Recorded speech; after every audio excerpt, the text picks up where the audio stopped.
that moment set me up for my whole life.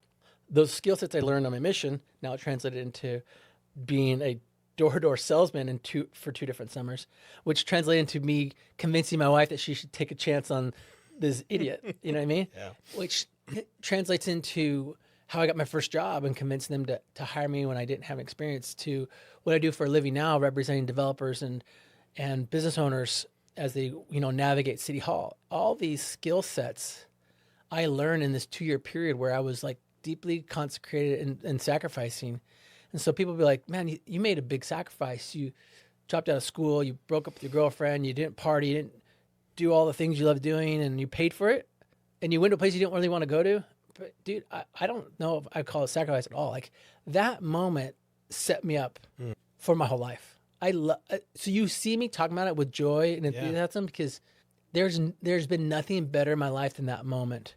And that moment parlayed into so many more important. The last day when I was leaving my mission, we have a mission president. He's a volunteer.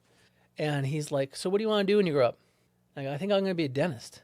He's like, dentist? I don't see that at all. And he goes, why do you want to be a dentist? And I go, honestly, I don't really know. And he's like, have you ever thought about being a lawyer? And I go, nah, not really, because those guys don't have a lot of ethics. And he's, I'm a lawyer, right? No kidding. And so, I ended up coming back home, finishing up, going to college, and I kept thinking about that final interview. He's like, you should consider being a lawyer. And never once entered my mind. And I think that conversation led me to looking into it, and voila, 20 years I've been practicing law. I own the law firm that I started with as the grunt. Now I'm the owner of it. And like, what if I hadn't had that conversation at the end? Yeah.